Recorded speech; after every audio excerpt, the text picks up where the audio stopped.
Hi guys, welcome back to the channel. You're going to have to excuse this one. I am on the go, walking down the road in Sri Lanka.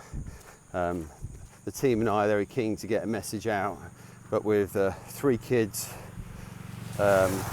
doing everything I can to be present with them, have a holiday, do business while I've been out here, do my exercise.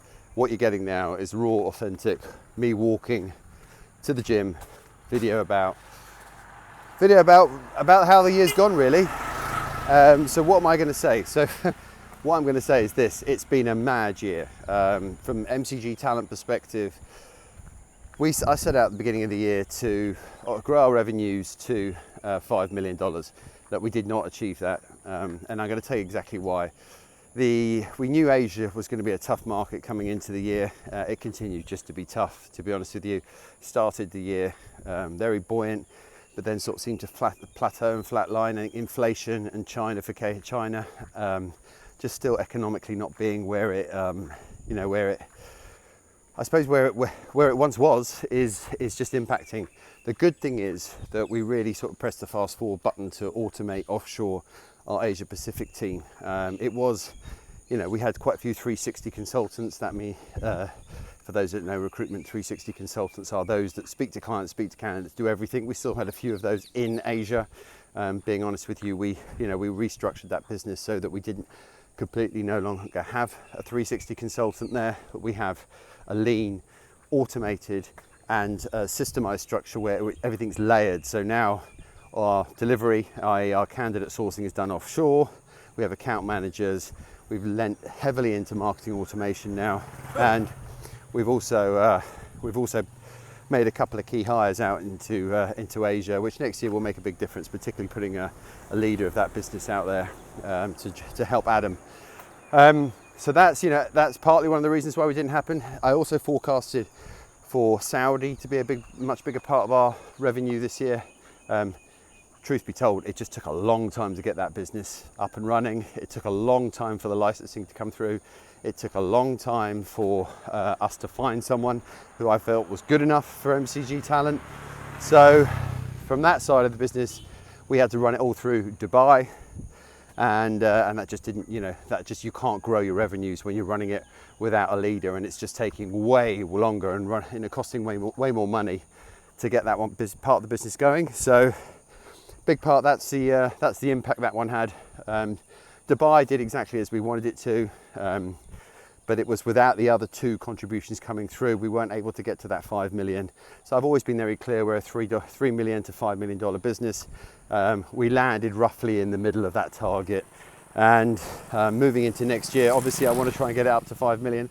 But the way I've got the business structured with the systemization, automation and offshoring, we're actually fewer people going into 2025 than we were in 2024, and with that therefore means we're more profitable. So as I said, in some of my Instagram stories, people have seen that. As I've said in many of my posts, when you are a business that is running, hello, how are you? You okay?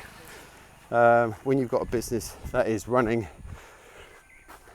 in our lean structure, in this automated structure, it gives you that resilience for the different markets that you go into. All right, if in a great year you're super profitable, in an average year you're still profitable.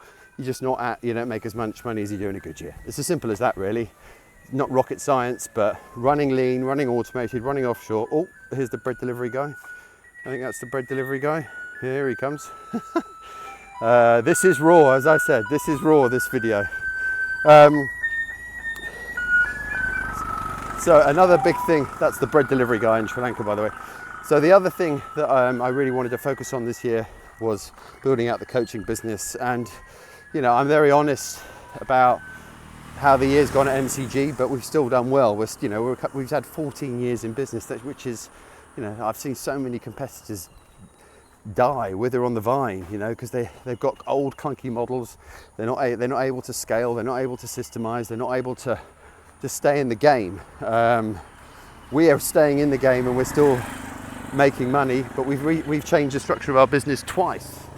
And I now teach people how to be more resilient, so they can grow their business so that the founders can have a lovely life. You know, as I've said many times, I spent 4 months of the year in Sri Lanka now. My main goal in life is to have time freedom, financial freedom, and location freedom. And that isn't just, that's going to places and being in places that I love, but also being able to spend more time with my family. So the coaching and mentoring business is all around teaching people exactly that, okay? Guys, I'm getting quite hot here, so apologies. It's teaching people how to do exactly that and to have a life, you know, hopefully what I showcase in all my social platforms is that I have an enjoyable life, I have a life where I get to spend time with my family.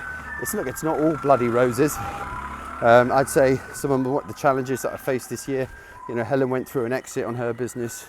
I mean, growing Saudi, you know, building out all the aspects of MCG and the coaching business. We probably haven't spent as much time together as we planned. Well, I'm not saying probably, we haven't.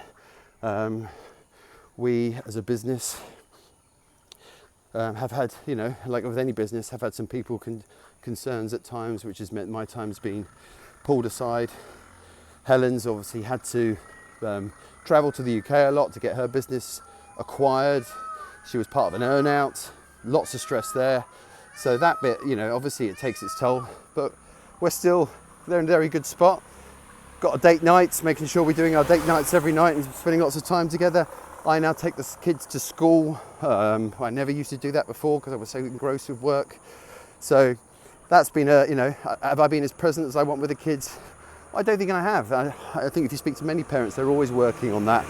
But I have to say that I've definitely spent more time with them. The kids, the highlight of my life really. They, you know, I'll continue to spend more time with them next year, and the business, the way I've structured it, the different types of businesses that I've got are all geared towards having a life where you don't need to retire, having a life where it feels like a retirement.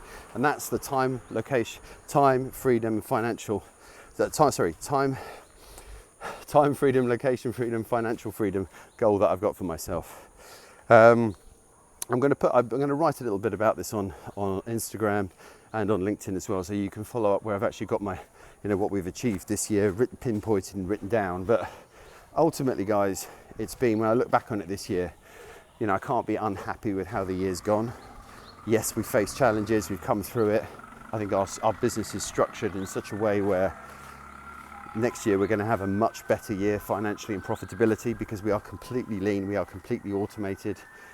And coaching wise, you know, I'm already creating 6-figure founders. My goal of creating 7-figure founders is well on its way. And we've just got more and more interest coming through into the program. My goal is to create financial freedom for as many founders as possible, okay? That's my trainer. That's Susanta, there he goes. Is to create as much financial freedom is to create as many entrepreneurs as possible, to give them financial freedom, to give them the life to be where they want, when they want, to spend more time with their family. The structure that I teach enables you to do that. I am walking proof of that. So I'm going to now end this video by arriving at the gym with the guy that just drove past, who's going to beat the crap out of me, and to wish you all a very, very happy new year. And join the program, build the life you want. Build a recruitment, get into recruitment. Recruitment can give you freedom. If you're an industry expert, if you are like I was, a marketeer, a communications guy, if a CFO, a developer, building a recruitment business gives you financial freedom. Building a recruitment business gives you the ability to work from anywhere, have a lovely life, and I want to teach you how to do it. So anyway, guys, sayonara, it's me signing off. Have a lovely time. I'm really sweaty. Goodbye.